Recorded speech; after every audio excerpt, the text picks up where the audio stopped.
Hi, and welcome back to Season 3 of My Words, Our Journey. What If?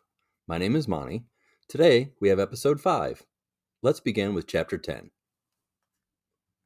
Ben Wilson could not get himself past the guilt he was feeling. It had been 22 days since he had been approached about the events that would take place this exact day. 22 days for Ben to consider his options, examine the alternatives, cry, reevaluate his situation, pray for his wife, and realize over and over again he had no choice. Today, he would allow two men to enter his place of work, steal an undetermined amount of money, and leave without altercation. In his mind, he had come to grips with what he would have to do and what would happen. It was the only real chance he had of seeing his wife alive again, and he had been reassured that no one would be hurt. It all started when Ben left the bank for lunch one day. While walking down the street, heading towards Frank's Deli for his favorite lunch, a cooked bologna sandwich and Frank's potato salad, he suddenly realized there was a man on each side of him, and they were matching him step for step. Keep walking until you get closer to the corner, then turn left down the alley. It's your wife and your future together that we want to talk to you about, he heard the man on the right say. Ben was just about to stop and protest when the man on his left opened his jacket, just enough for him to see a gun. He was still in pretty good shape for a man of his age, but if he was being honest, if he ever was able to handle two men at once, it had long passed. Not to mention the presence of at least one gun. Ben was a reasonably smart man. He could run and hope to cause enough of a commotion that two men would give up the chase. Or he could go down the alley and hope this was not some kind of a trap. If there was even a chance he could learn about what happened to Mary, he would have to walk that way, wouldn't he? He couldn't turn the other way. He had to know. He was sure the men could sense his fear. Ben had never been one to hide his emotions. Mary had always told him that. Listen closely, because this is your only chance to save your wife and reunite your family, the man with the gun began. Two men will enter your bank. Both will be wearing Boston Red Sox hats. One will approach the teller, while the other will cover the door. You will not intervene in any way with what takes place.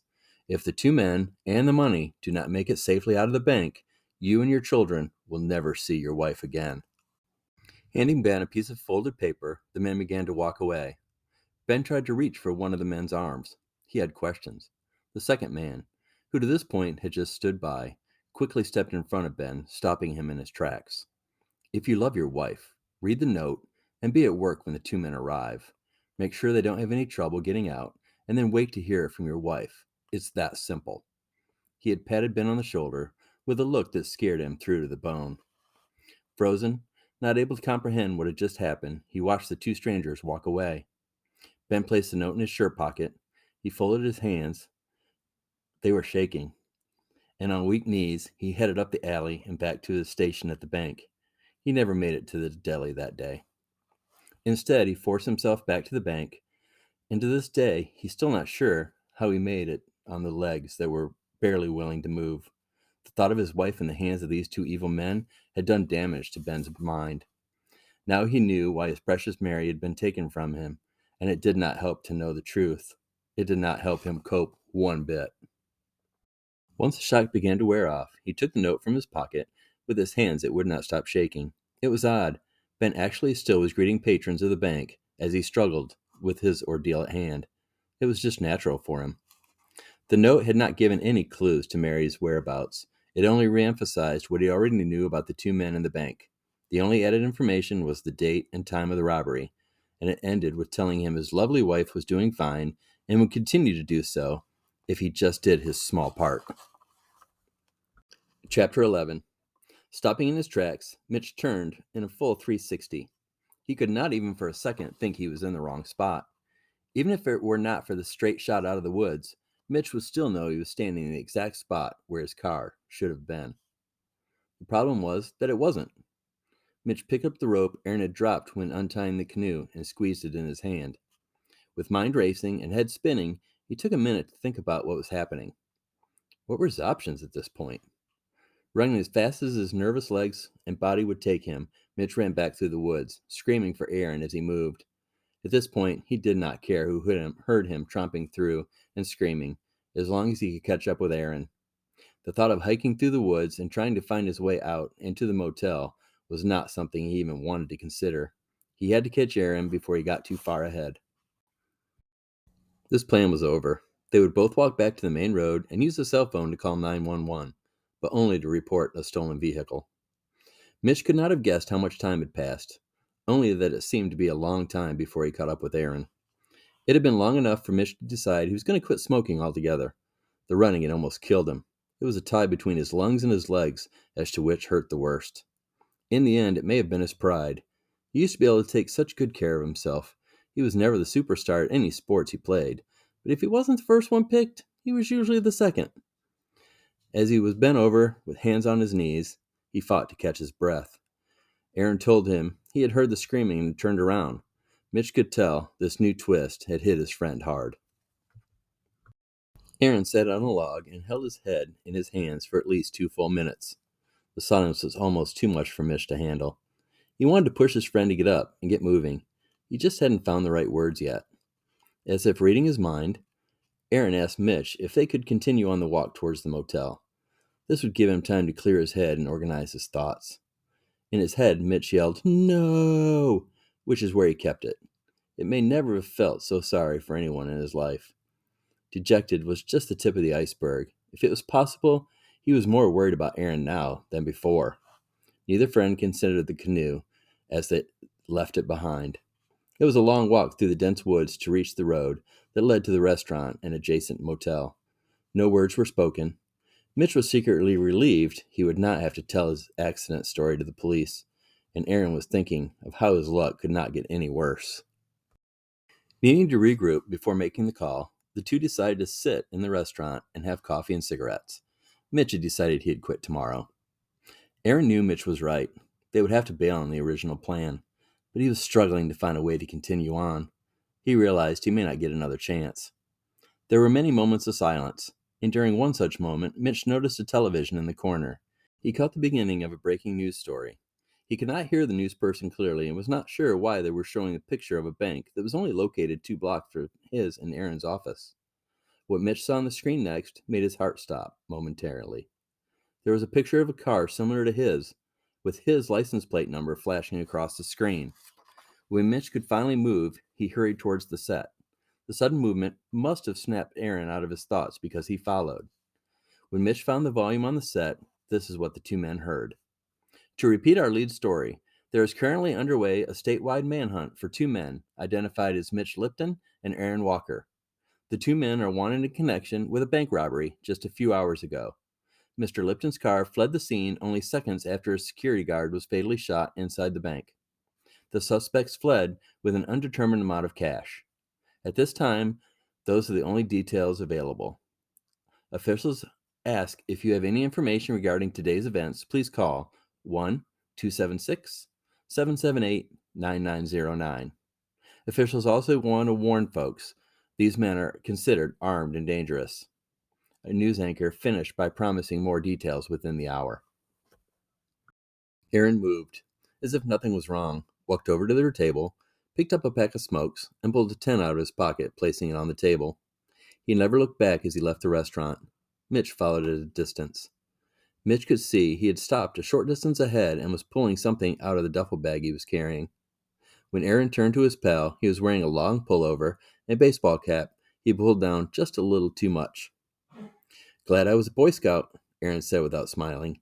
He handed the bag to Mitch and said he would go get them a room. Staying out of plain sight was probably a good idea, he suggested as he headed off. Mitch walked around outside, stood in the shadows, knelt down, and unzipped the duffel bag. When Aaron returned with the room key, Mitch was wearing an old army jacket and dirty green John Deere cap. Hours, the news reports did not clear anything up for them. But you could have heard a pin drop in that small hotel room. The pair found 3 channels, which seemed to be doing the news about every half hour. Mitch could not have told anyone what was on any of the stations other than the news. The only thing they knew for sure, they were accused of murder and a bank robbery. A witness identified Mitch's car, and a witness inside the bank had heard one of the robbers use the name Aaron. Someone had done them in good. But who and why? This was going to be a long night. Chapter 12. Several hours before the bank robbery, and the realization Mitch and Aaron's plans would be altered. sitting alone with the note, a glass of bourbon and Coke, and his thoughts. It was 2 in the morning. Ben had found himself sitting in the same position each of the last several days and nights. Deep down, he knew from the moment he had heard the instructions the first time. He knew he would do anything the men asked for a chance to save Mary. Today was the date that had been typed on the note. It was the day Ben was to stand back and watch 2 men. He was fairly confident it would be the same 2 from a week ago. Enter his place of employment, the bank which had entrusted it with his safety 5 days a week from 9 to 5. He reflected on the day he'd gone in to apply. It must have been his 8th or 9th stop of the day. The look was always the same. It was the, "You're too old to be looking for career choices, aren't you?" look. Walking into the bank that day had been one of the hardest things he had ever done in his long life. One could only take so many rejections in one day, but he was on a mission for the worthiest of causes. Ben had just recently retired. After 32 years, he was ready to slow down and enjoy his wife and family, a family that included 5 beautiful grandchildren. That is why he was out pounding the streets this particular day. Only 4 days after his retirement party, Ben and Mary's oldest daughter came to them with devastating news. Their second oldest granddaughter had been diagnosed with a rare type of cancer. The treatments were many, and none of them were cheap. Even with insurance, their daughter's family was going to go through a financial downward spiral. After thinking about nothing else for several days and reviewing few options, Ben realized the only way he'd be able to help was to go back to work.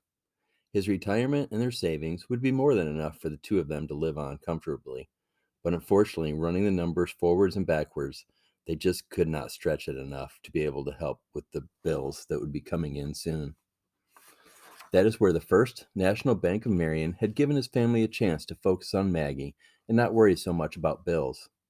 From the first person he met to the last person he interviewed with, not once did they make him feel old or unwelcome. And in the end, they offered him a position that both earned him a decent paycheck each week that he signed over to his daughter, but also he was doing a job that he could be proud of. There had been many want ads he had responded to that if given the position, he felt he wouldn't be able to tell people what he was doing out of sheer embarrassment. That was not the case now. Ben was helping to protect one of the community's vital businesses.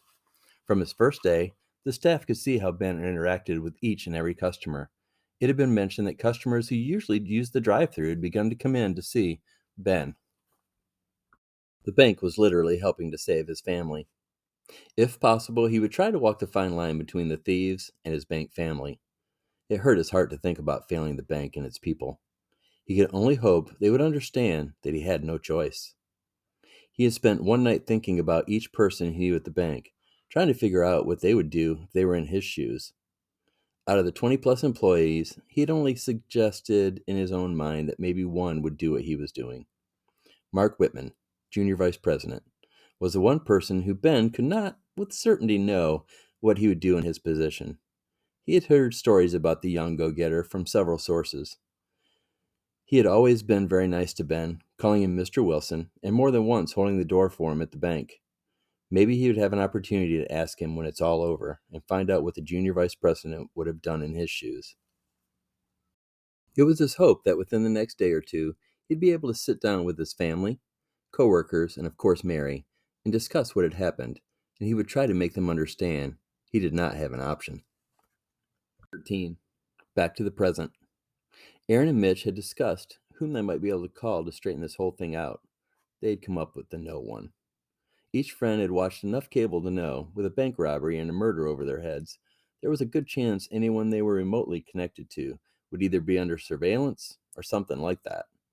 Mitch remembered watching FBI Files, or one of those similar shows, wondering what it'd be like to be on the run. He always thought the stress of being caught, never knowing when it might happen, would be the worst. But for him now it was the loneliness, the fact that he could not contact his family. It was tearing him apart. Mitch did not want for a second for people to think that he had anything to do with an awful crime like this. But after watching all the news coverage, he was almost convinced he had been involved. His thoughts had taken over, and Mitch did not realize that Aaron had started putting on his shoes. The sound Aaron made digging through his belongings, looking for something, snapped Mitch back to reality. Need anything? Aaron asked. Mitch could not believe that he was leaving the room, even if he was disguised from head to toe. Aaron held up an empty cigarette pack and smiled. There was one of those old-fashioned vending machines downstairs in the lobby. I need $4.50 in quarters. I'd rather not disturb the guy at the counter, Aaron stated as he moved around the room looking for his lighter. Mitch added 3 quarters to the pile, and Aaron was on his way. Mitch was in need of nothing more than to be awakened from this bad dream. Aaron had given him a head nod and a slight smile. Mitch could tell he was feeling guilty about getting them into this rather large mess. Time was not standing still, but Mitch could swear it was only moving at half speed. If he allowed himself, he feared he'd fall apart. This could not happen. He was not sure how Aaron was going to handle this pressure, but he did know they wouldn't survive without each other. Mitch had heard Aaron's return and was startled when he began to bang on the bathroom door. You need to get out of there now. We've got to go, he heard Aaron shout as he continued to pound. Opening the door, Mitch could see the fear and uncertainty in his friend's eyes. Aaron was holding a single piece of scrap paper in his trembling hand. Is this your plate number? He held the paper in front of Mitch's nose. Of course you know it is, Aaron. It's only been on the TV a minimum of 25 times tonight, Mitch replied. He had no idea where this was headed. Like a smack across his face. Your car is in the parking lot.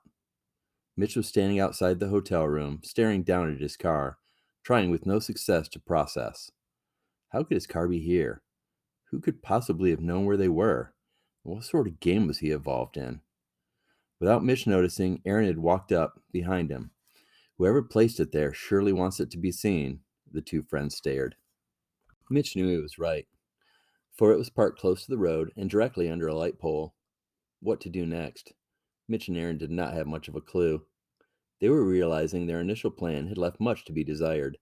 They probably would have been caught. One thing both understood, each decision they faced during this ordeal would or could have a life-changing effect. What were they to do?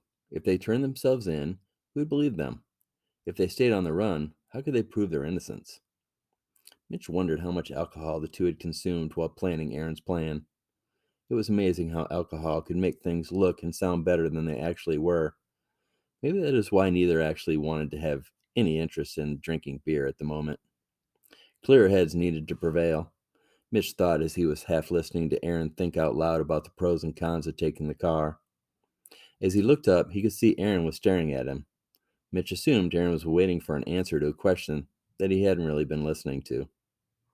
I'm trying to plan our next move. Could you at least pretend like you're interested in what's happening to us? Aaron asked as he moved away to find a smoke. Do we try to move the car or not? With lit cigarette in hand, Aaron tried to relax just a little. After taking a deep breath, Mitch said, neither one of us will survive another night of sitting here waiting for the cops to show up. So my vote is we make a move. If we can clean this room and make it look like we were never here, take the car and bolt. I think I know a place we can crash for a while without anyone bothering us. We need to be able to think this thing through without fear of a knock on the door. Are we on the same page? After hearing where Mitch had in mind, Aaron agreed to go along if they could make a quick stop for supplies. He also told Mitch they would not need to take the car. He had paid cash for a beater that was parked around back. Mitch knew supplies meant they were going to stock up on drinks and cigarettes, but he reminded Aaron they would definitely need food to carry them over for a while. Finding a small, out-of-the-way place would be necessary. Most of the chain stores now had video cameras, where many of the mom and pops, they couldn't afford that type of accessory. When Mitch stopped and looked at his watch, he saw that almost an hour and a half had passed since they had begun cleaning. Looking around, he felt the place looked cleaner than when they had checked in, but it had taken too long. It was time to move. Out into the night air seemed to give Aaron a little extra bounce in his step.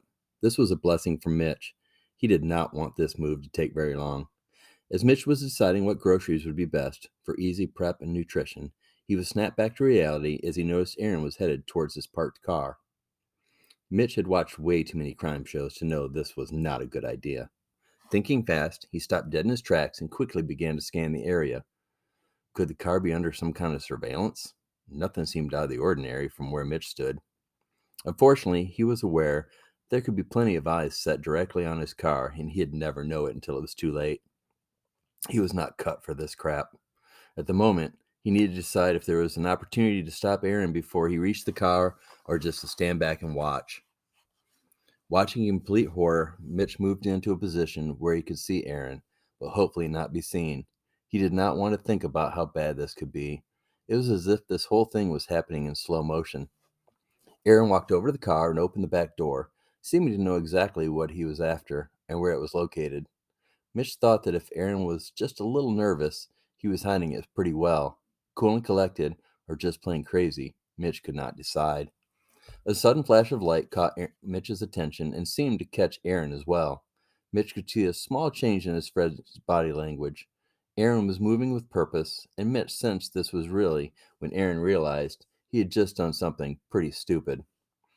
"Keep walking, and I'll meet you down the street once I think we're okay," Aaron heard Mitch whisper as he walked past the telephone pole, never missing a beat as he kept walking. Mitch, on the other hand, stayed put until the car that was passing slowly stopped directly behind the car Aaron had just been in. Mitch could only see two small lights in the back window of the car. One was red, the other blue. With this fact sinking in, Mitch knew he had to move. Standing still would be bad. He could see movement inside the unmarked cruiser.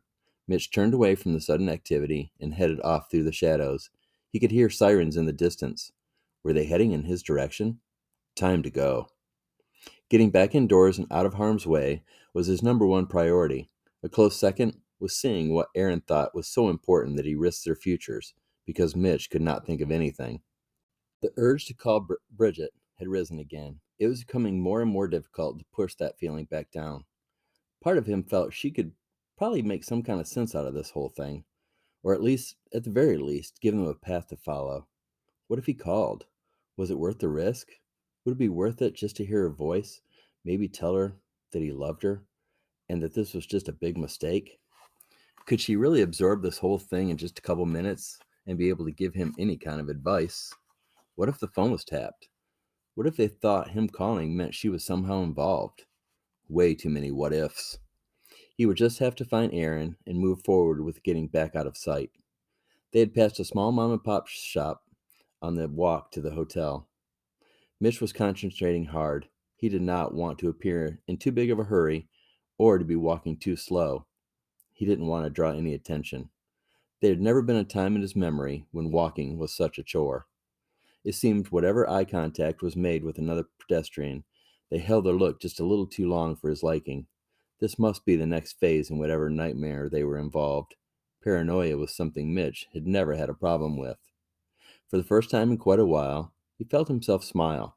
Paranoia, just when he needed on top of everything else. What was he thinking? Was all Mitch could think as he watched Aaron standing in the street corner. He appeared to be smoking with a stranger across from the entrance to the all-night store. In their direction as he passed and entered the store. "It's almost as if he wants people to see him," Mitch said to himself as he tried to separate two carts that seemed to be in some kind of a death hold. There was a mental list in Mitch's head of the items they would need over the next several days. Moving quickly through the aisle, he made sure not to look at anyone while trying to avoid being by cameras that may be located in the store. He just would not make a very good criminal. By the look of things, the owners did not believe in putting money back into their business, so the idea of cameras was very unlikely. But really, everything in his life right now was unlikely. Better safe than sorry, he thought. Too bad his partner didn't have the same thoughts. All of this was stressing him out. Way too much to be concentrating on while your partner was outside making new friends. Along with everything else he had to contend with, Mitch had to keep a running total in his head. Only having $23 in his wallet would change his shopping strategy. Even in his state of mind, he was well aware he couldn't use a credit or debit card. He would have to start with the nutritious items. They would need their strength and wits about them. Canned items would be best, he decided, so his cart contained some store-branded fruits, vegetables, soups, and energy drinks, none of which were very expensive, so he decided to add a case of off-brand beer and a generic cigarettes to the cart. He wanted both of them to be even killed as possible, and for that to happen, Aaron would need his beer and cigs. Aaron would be more focused if he had his vices to keep him calm, and Mitch would be able to think more clearly with Aaron calm as possible.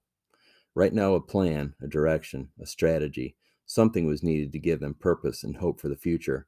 A future without prison bars, if at all possible. It was sad that beer and cigarettes would possibly help with that process. There was nothing in the pair's lives right now that wouldn't be considered sad. And that's where we'll end episode 5. I hope you enjoyed the episode, and you'll join me next time for episode 6, where we'll continue with What If. Thank you for listening, and have a great day.